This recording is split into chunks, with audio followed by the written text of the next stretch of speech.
Salut tout le monde, prochain jour de marathon des lives. Aujourd'hui, on va parler rééducation, du moins continuum de rééducation jusqu'à la performance, avec May de Rehabio. Donc on attend qu'elle arrive. Elle est déjà arrivée, parfait. Alors, on va lui demander d'arriver. Voir la demande, parfait. C'est assez particulière, donc ça va être assez cool aujourd'hui.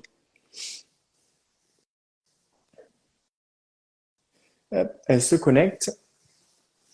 Hey, Salut, salut! Ça va bien? ça va? Ça va et Ça toi? va, ça va. Matinale ici, t'es à Montréal? Ouais, Québec. Au Québec, donc là il est 8 heures, donc c'est cool. Il est 8 heures, ouais. Exact. Ça va bien? Ça va très bien. Toi? Ça va, merci. Donc, on poursuit ce marathon des lives. Donc, aujourd'hui, avec toi pour parler du continuum rééducation jusqu'à la performance. Donc, pour commencer, si tu pouvais te présenter pour ceux qui ne te connaissent pas, ça permettra de mettre le pied à la suite. Parfait. Bonjour tout le monde. Mon nom est Méline Dauvan. Je suis thérapeute du sport au Canada, au Québec. Euh, pour vous parler un peu de moi, je suis dans le domaine depuis plus de 20 ans maintenant. Mon background, évidemment, est en rehab, c'est-à-dire un thérapeute du sport, c'est semblable à ce qui serait un kiné du sport en France. Donc, travailler avec les blessures musculo-squelettiques reliées au sport et à l'activité physique. On travaille beaucoup dans la prévention, on travaille aussi comme premier répondant pour des blessures sur le terrain et évidemment aussi en réathlétisation des blessures. Mon background, c'est aussi beaucoup l'entraînement. J'ai passé toute ma vie dans la salle de sport. Et c'est donc ce qui a développé ma pratique, ce qui a développé ma réputation aussi, parce que les gens ont commencé à venir me voir de partout Mhm. pour des plans de réathlétisation versus, par exemple, pour de la thérapie manuelle ou du traitement. Et donc, c'est vraiment comme ça que j'ai développé ma pratique au fil des 20 et plus dernières années avec des athlètes de toutes sortes dans des sports de toutes sortes et de divers pays aussi. Excellent. T'as mis en plus une photo, je ne veux pas dire de conneries, je crois hier ou avant-hier, de Oui. ton évolution par rapport à la shape et par rapport à la musculature que tu as eue donc, à travers les années, donc c'est cool. Ouais. 30 ans d'entraînement, Est-ce que 30 ans d'entraînement avec aussi moi-même des blessures que j'ai que j'ai traitées par je moi-même finalement. pense qu'on en parlera après, mais je pense qu'à un moment donné, à partir du moment où on s'entraîne, c'est aussi nos expériences et nos blessures passées qui nous a amené vers cette réflexion-là, qui nous a amené à progresser autour de ça, je pense. Bon, on en parlera Oui, après, justement. souvent, exact, exact. J'avais une question. Tu parlais d'entraînement donc par rapport à la salle. Est-ce que tu as une spécialité sportive ou c'est vraiment l'entraînement en salle at large? Écoute, j'ai fait, tu sais, ce que je disais dans le post hier, c'est que j'ai commencé à faire de l'entraînement en salle à 16 ans. Hmm. Et par contre, j'ai aussi fait plein de pratiques sportives différentes. J'ai touché à tout quand j'étais ado. Je faisais tous les sports. Les sports dans lesquels j'ai le plus percé, performé, persévéré, c'est en athlétisme Ok. et en touch football et flag football. Donc, un sport, c'est drôle parce qu'un sport très ligne droite De ouf. et un sport de terrain. Alors, ça te montre un peu au niveau entraînement aussi la variété que j'ai toujours eue dans mes entraînements. Mais un peu dans le fond, ce qui a contribué à mon expérience dans le domaine, tout à fait, là. Génial. Et donc parler beaucoup plus concret maintenant dans le vif du sujet parce que c'est quand même ce qui nous intéresse un peu de savoir comment tu fonctionnes. Euh, Anciennement, on va dire la thérapie ou de manière générale ou la rééducation, l'ancien courant se veut très passif. Toi, ce que Mhm. tu prônes et comment nous on voit l'entraînement, c'est de manière active. Comment, Ouais. quels sont les versants que toi tu utilises, ou moins les principes d'entraînement que tu utilises pour justement avoir cette thérapie active qui t'emmène de la rééducation justement jusqu'à la performance à proprement parler? Je pense que Euh, en tout et partout, il faut avoir un équilibre. Quand je dis, tu sais, par exemple, je porte le t-shirt Rehab is Training, euh, ce que je veux dire par ça, ça veut dire beaucoup de choses. Mais ça veut dire, entre autres, que la rehab, la rééducation, ça peut pas être seulement des catégories d'exercices. Ça, c'est des exercices de rééducation pour l'épaule. Ça, c'est des exercices de rééducation pour.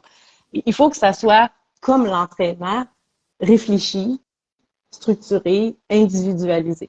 c'est sûr qu'il y a euh, certains exercices qui sont bons pour tous pour une blessure X. Ça, on s'entend là-dessus. Mais il faut aussi qu'il y ait une différence entre le choix d'exercices qui sont des exercices de rééducation et le choix d'exercices qui sont des exercices pour le renforcement. Parce que l'élément manquant, toujours dans la rehab, dans pratiquement 100% des gens avec qui j'ai travaillé, c'est l'intensité. Hmm. L'intensité, c'est hyper important en rehab. Ça ne veut pas dire que les exercices de plus basse intensité, les exercices de rééducation ne sont pas importants. Par contre, l'intensité maximale que tu es capable d'aller chercher de façon sécuritaire, ben, c'est ce qui va dicter ta performance relative.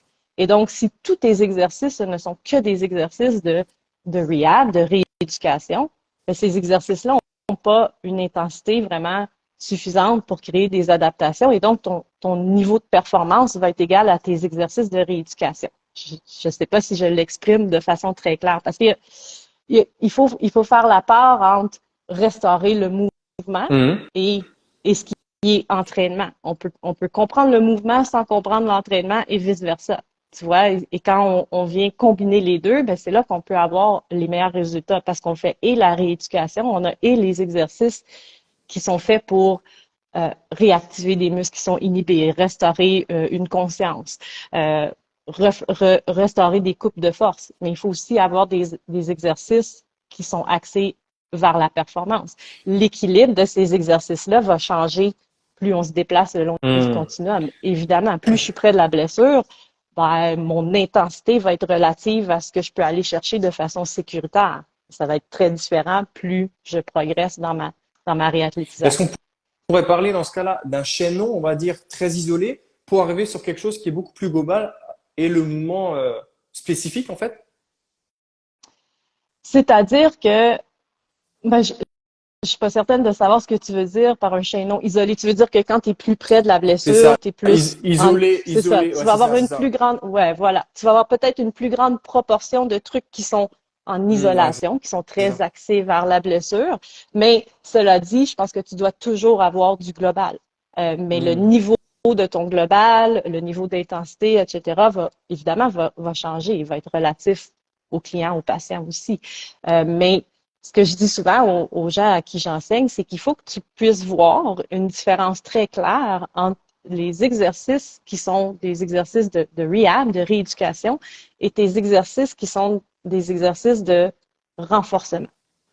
Et souvent, quand j'enseigne, par exemple, à l'université en réathlétisation, ben là, on part dans des exercices et tout le monde me sort des exercices sur surface Ouais. instable, ou des exercices avec des bandes élastiques. Et je suis comme, on est dans une salle de performance. On est dans une salle de sport de performance où il y a des plateformes d'haltéro, il y a tout.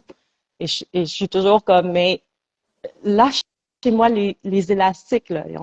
On a beaucoup d'autres choses qu'on peut utiliser en dehors de ça. Surtout si on parle ben, et dans mon domaine, c'est ça, si on parle de rehab pour des athlètes ou des sportifs. Hmm. Excellent. Comment tu pourrais définir, on bifurque peut-être du petit live, mais quelle serait ta définition à toi d'un athlète? Ben, je dis, quand j'utilise le mot athlète, et c'est souvent le cas, hein, quand j'utilise le mot athlète, pour certaines personnes, ça leur parle pas Hmm. parce qu'ils sont comme, ben moi, je travaille pas avec des athlètes. Et je suis comme, ben attends, qui sont tes clients patients? Ben, j'ai des mamans, mais qui jouent au soccer, au Football. football. Je dis soccer au C'est Québec. correct. De façon récréative. Bon, ben, pour moi, si tu fais une rehab pour une personne comme ça, il faut quand même que tu aies des éléments athlétiques dans ta rehab. Tu sais, quand je parlais tout à l'heure de le niveau d'intensité que tu es capable d'aller chercher de façon sécuritaire, c'est ce que tu peux t'attendre comme Hmm. performance. Donc, si tu n'as que des exercices à basse intensité, euh, tu vas avoir la même performance. Et là, si on parle de quelqu'un qui retourne à des activités de vie quotidienne versus quelqu'un qui veut retourner jouer au soccer et à ses activités de vie quotidienne et jouer au soccer, ben cet écart-là va être encore plus grand si je m'en tiens seulement à. Donc, ce qui est un athlète, pour moi, c'est un sportif finalement. J'utilise le mot athlète. Après, tu as différents niveaux euh, d'athlètes, hein. T'as du récréationnel, t'as du compétitif, t'as de l'élite. Mais Donc, ça peut varier à ça me ce parle. niveau-là C'est juste aussi. un spectre qui est différent. Enfin, deux continuums d'un spectre différent, mais ça restera le mot athlète. Mais ça me parle, c'est pour ça que je voulais juste la définition par rapport à ça. Et pour revenir un petit peu à ce que tu as dit avant par rapport à tes anciennes blessures, qui t'a amené Mhm. justement à cette réflexion-là, s'il pouvait expliquer un petit peu ce comment dire, pas ce continuum, cette histoire en fait qui t'a amené et quelles sont été des inspirations qui ont eu pas mal d'effets positifs justement sur ta propre rééducation à toi. Euh, Attends, la première partie de ta question, C'était c'était par rapport aux blessures que tu as rencontrées et quels sont les courants qui t'ont apporté énormément d'éléments de réponse par rapport à tes problématiques et qui ont su prendre en charge, on va dire, ta rééducation personnelle, on va dire. écoute, ça fait longtemps. Tu sais, si je me remets au moment où j'ai eu des blessures quand même assez traumatiques, si on veut, on parle il y a plusieurs années, par exemple, j'ai eu une subluxation de l'épaule, j'ai eu une fracture du cinquième métacarpe en jouant au football. Euh, dans ce temps-là, c'était aussi simple que comment je vais continuer à m'entraîner. Ok. Parce que l'entraînement, c'était pour moi c'était pour moi une passion, c'était pour moi une façon, ça faisait partie de mon identité, c'était pour moi une façon de, de, de performer, de me challenger, et je voulais absolument pas arrêter de m'entraîner. Donc, c'était aussi simple dans ce temps-là que, bon, comment je vais faire pour, continuer à m'entraîner, puis rester le plus près possible de mon seuil de performance. Parce que, par exemple, quand j'ai eu ma fracture à la main, ben, il fallait que j'arrête évidemment de jouer au football, mais je savais que je voulais y retourner. Et donc, qu'est-ce que je peux faire pour continuer? C'est moins limitant, une fracture, évidemment, à la main. Mais qu'est-ce que je peux faire pour continuer, pour rester le plus près possible de mon seuil de performance? Après, dans ce temps-là, comme ressource, écoute, c'est loin parce qu'on C'est là. parle il y a, je pense que c'était en 2010. Donc, ça fait déjà 14 presque ans. 14 ans. Ouais, c'est ça. Qui j'ai regardé dans le domaine. Justement, alors pour simplifier, on va dire, quelles ont C'était, été tes grandes influences au niveau de ta méthodologie d'entraînement? Ça a changé beaucoup au cours des années, je te dirais. Euh, j'ai, c'est une question difficile parce que j'ai toujours regardé un peu ce que tout le monde a fait, mais surtout dans le domaine de l'entraînement. Après, tu sais, au niveau rehab, ben, c'était tu sais, mon cursus académique, mes bouquins de l'université, des trucs comme ça. Mais c'était plus d'appliquer tout ce qui était méthode d'entraînement, ou comment je peux les manipuler, comment je peux les modifier pour pallier à une blessure, pour pallier à une tolérance qui est diminuée, une capacité qui est limitée. Donc, il y a eu, tu sais, il y a eu plein de ressources d'entraînement que j'ai regardées. J'ai pas de noms qui me viennent en tête. J'ai plusieurs bibles de livres d'entraînement, mais c'est comme Starting Strength, entraînement avec barbell. C'est très, je te dirais, c'est très varié comme ressources auxquelles j'ai recours. Ok, bah, c'est correct. Après, moi, ce que j'ai bien aimé dans ce que tu as évoqué, c'était aussi le côté expérimentation qui t'a amené à cette réflexion-là, en fait. Et que tu le veuilles ou non, à un moment donné, si tu es entraîneur, il faut que tu expérimentes et que tu mettes les mains dans le cambouis et que tu pratiques ce que tu as vu sur toi, mais également sur les autres pour pouvoir avoir un recul nécessaire pour pouvoir réadapter ton système d'entraînement, en fait. Ouais, après, oui, et c'est aussi une question que à chaque fois tu sais, comme je disais, j'ai tout essayé. En termes d'entraînement, j'ai tout fait. Du très conventionnel, le bodybuilding, et j'ai touché yoga, pilates, et à chaque fois que je faisais quelque chose, j'avais toujours une pensée de, ah, wow, mais ça, le feeling est tellement intense à ce niveau-là, tellement intéressant. La position te force tellement à réfléchir à telle position. Ça pourrait être tellement bon pour quelqu'un qui a telle et telle Hmm. blessure ou qui revient Fait que tout ce que je faisais, j'avais tout le temps le thinking de comment ça peut devenir un outil pour moi en réathlétisation. Et c'est vraiment ça, je pense, que je véhicule dans les formations que je donne, dans mon enseignement à l'université, on a tellement d'outils. La rehab, c'est savoir utiliser ces outils-là pour construire un programme qui va être ce que cette personne-là a besoin. Et ça va varier évidemment d'une personne à l'autre, et ça va varier d'une personne à l'autre pour une même exacte blessure. Il faut éviter de voir une blessure comme juste la blessure, mais dire cet individu-là, qu'est-ce qu'elle veut dire, cette blessure-là, pour lui ou elle. Ça me parle énormément. Tu vois, un des sujets qu'on prône énormément avec Labo, c'est justement le côté individualisation de l'entraînement. Et ce que j'aime bien, c'est ce que tu dis, c'est qu'il y a des outils partout. Si tu n'as qu'un marteau, tu verras des clous partout. Bah ouais, mais Ouais, peut-être des fois, si tu as un tournevis, bah, tu verras deux problématiques différentes. Et finalement, ouais, tout ce qui existe dans l'entraînement, ce ne sont que des outils qu'il faut que tu adaptes par rapport à un contexte, par rapport à un individu et par rapport à une problématique. Et ça me parle énormément. exact. Et c'est étonnant, mais il y a pas beaucoup de gens qui font ça, ou du moins, s'ils sont là, on les voit pas assez. Parce qu'il y a énormément de gens, évidemment, tu sais, quand j'ai bâti ma réputation, c'est parce que les gens cherchaient ça. Des gens, évidemment, qui sont des sportifs, qui sont des athlètes, cherchaient une solution à plus long terme que je suis blessé, j'arrête, je me fais traiter, je reviens, je me reblesse. Et donc, c'est pas aussi commun qu'on peut penser de prendre quelqu'un en rehab, quelqu'un qui se présente, par exemple, en clinique pour une blessure X, et d'aller au-delà de qu'est-ce qu'on va faire aujourd'hui et on se revoit la semaine prochaine.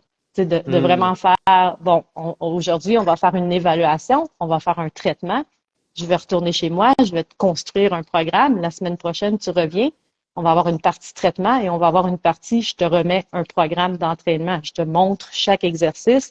Ça, c'est ton programme d'entraînement pour les X prochaines semaines. Entre-temps, tu as peut-être à venir te faire traiter ou non, tout dépendant des cas. Euh, c'est assez rare parce que c'est vraiment faire un merge, je cherche mon mot en français, ça m'arrive parfois, Euh, entre la rehab clinique et être un entraîneur, faire de hmm. l'entraînement privé, construire un programme d'entraînement, le remettre à son client patient.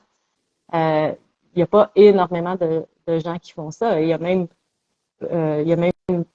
quelques kinés en France qui ont fait leur cursus RehabU, qui ont débloqué une toute nouvelle partie de leur business, de dire, bon, ben, je peux aussi faire des plans de réathlétisation, des programmes périodisés.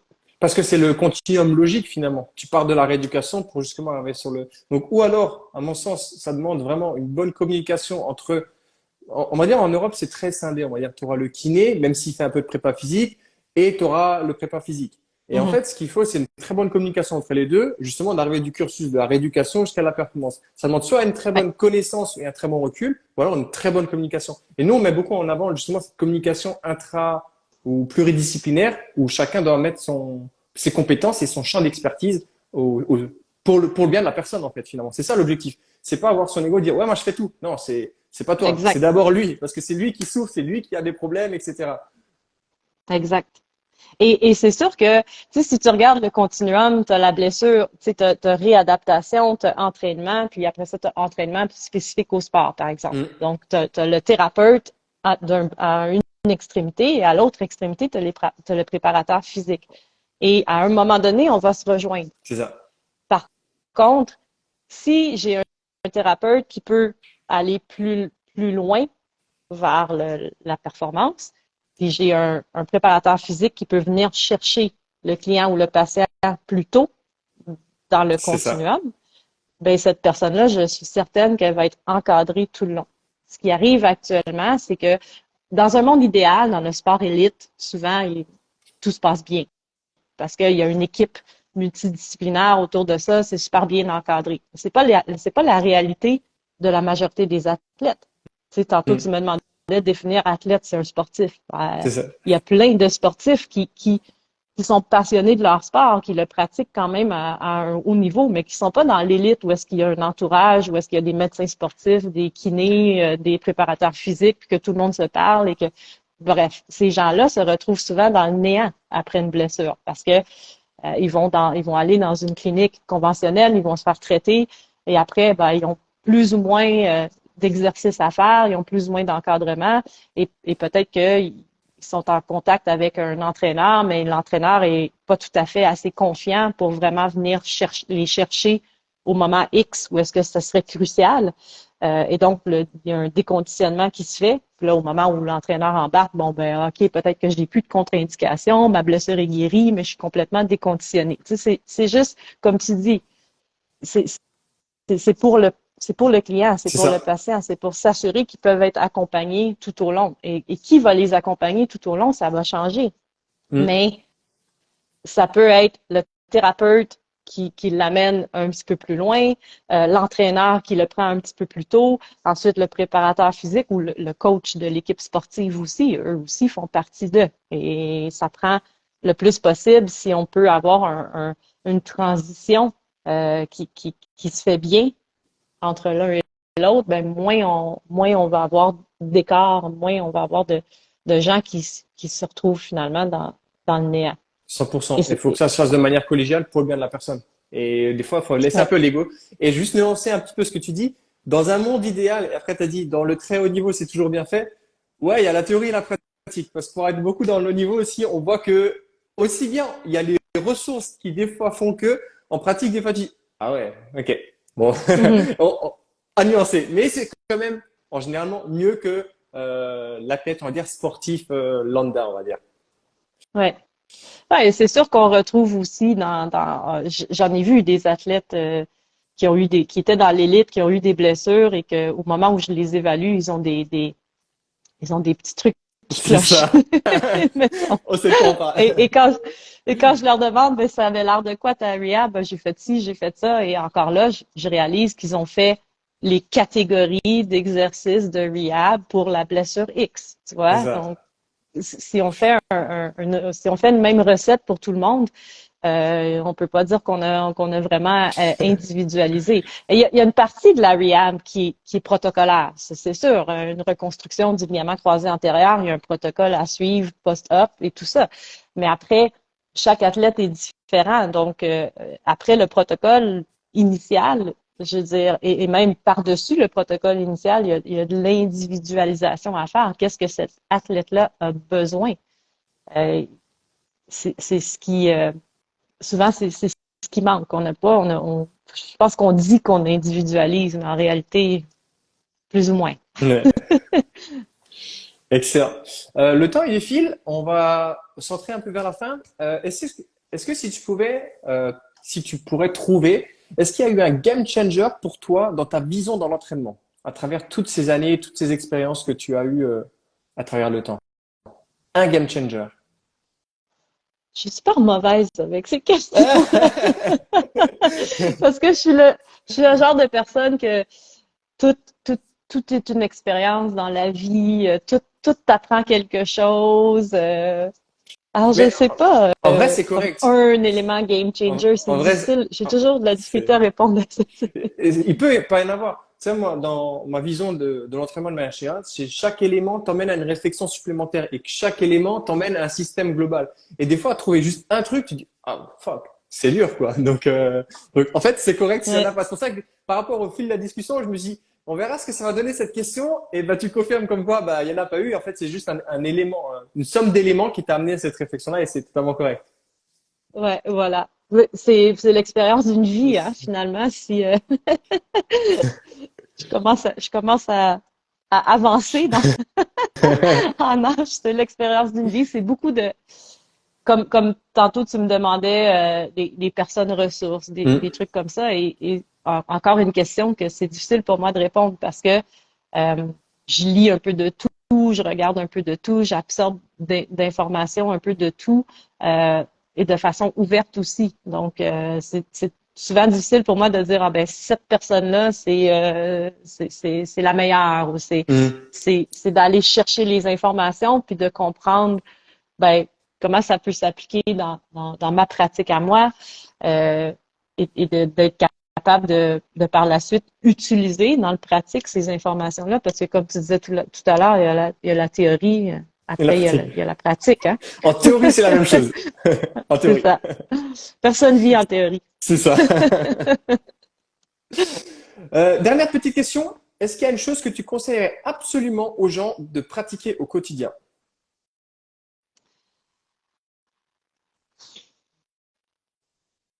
À part vouloir dire l'ouverture d'esprit. Je dirais, je dirais, je dirais d'essayer des trucs. Tu sais, je disais sur mon post hier, it's been a life of movement. Tu sais, c'est une vie de mouvement. Et donc, bouger et essayer des choses. Je pense que il y aurait ça. Et il y aurait aussi, je pense, de se forcer à aller chercher de nouvelles Hmm. informations.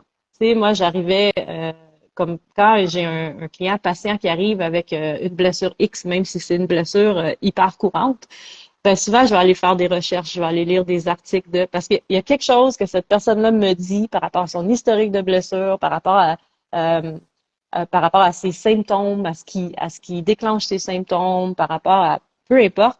Il y a toujours quelque chose qui me fait, ça peut être quoi ça?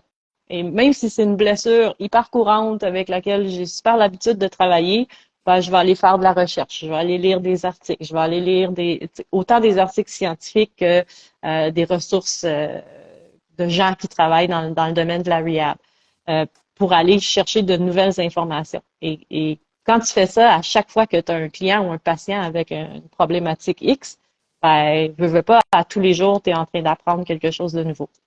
Fait que Excellent. J'aime ce beaucoup. que j'essaierais de faire à tous les jours, c'est d'apprendre quelque chose de C'est nouveau. très bien. C'est être professionnel. Voilà.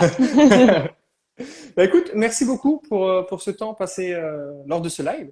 Donc, le live, il sera Merci à toi. disponible aussi sur les différentes plateformes de podcast, sur YouTube, tout le tratra des YouTubeurs. Donc c'est un petit peu ça. Super. Ben, Merci merci beaucoup. beaucoup à toi. Merci et puis passe une Merci. bonne journée. Bye bye. À toi aussi. Bye bye. Bye.